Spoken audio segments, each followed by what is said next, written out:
बिहार में फिर जेडीयू ने बड़े भाई की भूमिका निभाने का किया दावा। नमस्कार, आपका स्वागत है बीवा न्यूज पे। मैं हूं आपके साथ ऋषभ कुमार। आइए जानते हैं खबरें विस्तार से। बिहार में जेडीयू फिर से चुनाव में बड़े भाई की भूमिका निभाने का दावा करने लगी है।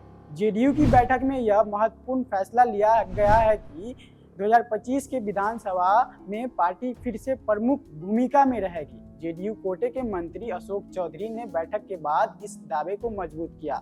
उन्होंने कहा है कि पार्टी की तैयारी पूरी है और इस बार सीटें फिर से बढ़ जाएगी।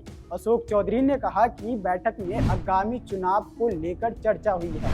हमारी तैयारी पूरी है, हम लोग फिर से चुनाव में बड़े भाई की भूमिका में रहेंगे, पहले भी थे और आगे भी रहेंगे।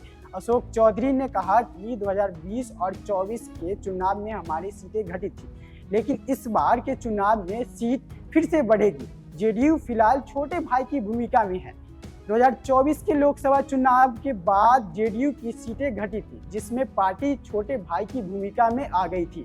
चुनाव में जेडीयू को 16 सीटें मिली, जबकि बीजेपी ने 17 सीट पर चुनाव लड़ा। नतीजा ये हुआ है कि जेडीयू ने चुनाव में 12 सीटें जीती थी।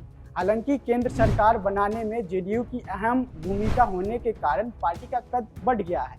इसे ध्यान में रखते हुए नीतीश कुमार ने यह ठान लिया है कि वो बीजेपी के सामने झुकेंगे नहीं।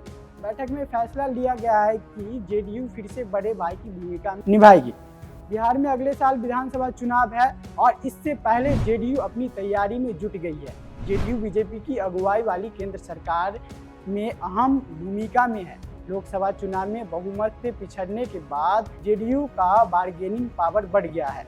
मसलन इसकी वजह से बीजेपी को बिहार में मुश्किलें का सामना करना पड़ सकता है, जहां बीजेपी पार्टी लंबे समय में सत्ता में आने का जदोजहद में लगी हुई है। इस खबर पे आपकी क्या राय है, हमें कमेंट सेक्शन में जरूर बताइए।